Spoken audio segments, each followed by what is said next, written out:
Hey everyone, Reverend Sarah Grady from St. Paul's United Church in Paris. Did anybody notice that it actually feels like really like fall today? The wind is blowing, it's chilly, but the sun is also out. So I hope if you're getting a chance to get outside that you're enjoying this last few days probably of weather that's kind of nice to get out and walk in.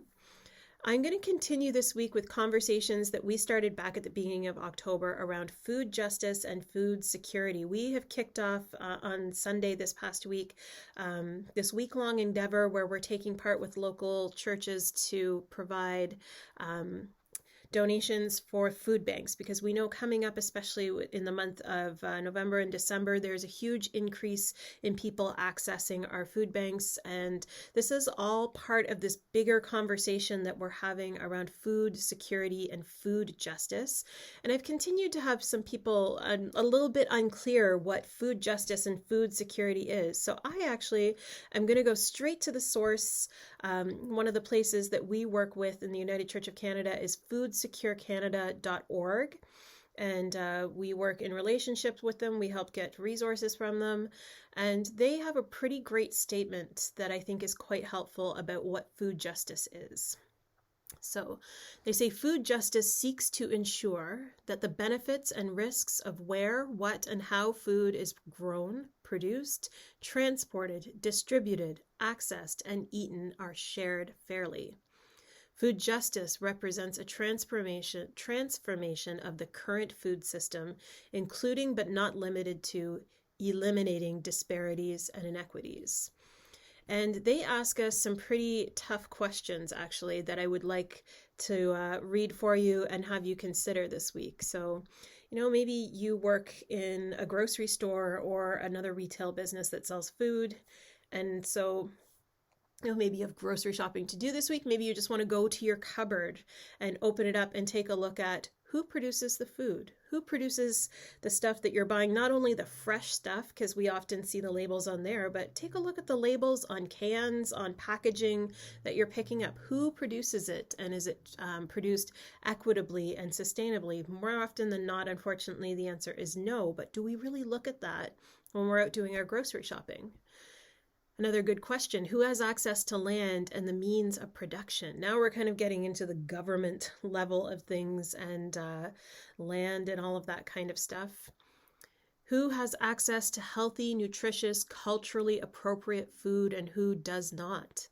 This is a very interesting thing. You may have noticed a shift if you live in what would be considered a predominantly white community in your grocery store. You might have noticed the international aisle has grown bigger and spilled over into other aisles, where now you see meat that is kosher and halal in different places. Is that in your grocery store? It's something interesting that's helping to dismantle the injustices in our food system, because we have people from all different cultural traditions here in Canada who all need access to food. Here's an interesting one to think about in terms of, we live in a farming community here in Paris. Some of you may be farmers that are watching this. Who suffers the environmental impacts of food production? Who makes food decisions? Who makes the decisions around federally regulated, the FDA, the Food and Drug Administration? Who makes all of the rules around what we eat and how it's grown? Interesting one to think about as we continue to talk about anti-racism and following up on truth and reconciliation with the Indigenous communities here in Canada. How has colonization affected our food systems and traditional livelihoods? That's a really, really big question for us. What type of food is produced? And that one, what came to mind for me, some of you may have noticed this really interesting phenomenon at your grocery store that I have seen in the last few years. And, normally you go to the grocery store and there's all the very pretty vegetables and fruit. And I've noticed that a lot of grocery stores have started an ugly food or an ugly produce, fruit and produce section. So the stuff that is still perfectly good, but people won't eat because it doesn't look as pretty as a magazine or a commercial or advertisement. What type of food is produced? Well, it should be good, nutritious food. It should be food that won't cause us to have cancer, all of that kind of stuff. And then there's this weird phenomenon, the pretty food and the ugly food, the stuff that's still perfectly good to eat, but maybe it's a carrot with two legs, the ones that look kind of funny. So, or irregular food or irregular fruit and vegetable might be another label you see at the grocery store. So that's something that came to mind for me when I think of the question, what type of food is produced? The same is around the different varieties that I've noticed in more recent years, particularly around meat and how it's prepared. We see free range, we see organic, and we see all kinds of different labels. And then sometimes there's no label at all. It's just chicken, it's just beef, it's just pork. Grass-fed, grain-fed. So hard to keep up with the labels.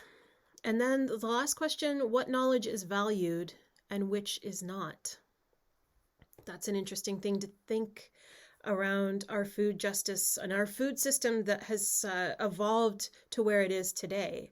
And I think we're kind of in a point of evolution and transformation of our food system, because people have become more aware during the pandemic just how inequitable our food system is.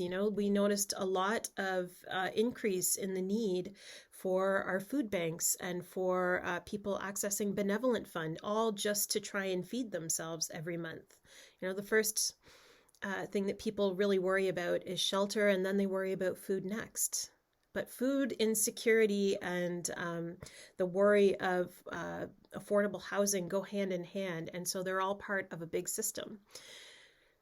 It's a lot to think about. There is a lot to think about when it comes to food justice. There's a lot of questions. I've offered you some food for thought, pun intended, for this week. Please feel free, of course, to give me a call or send me an email, and we can chat further about what that means. Wherever you are this day, I hope that you're safe. I hope that you're well. And of course, I hope I get to see you soon. We'll talk to you later, friends.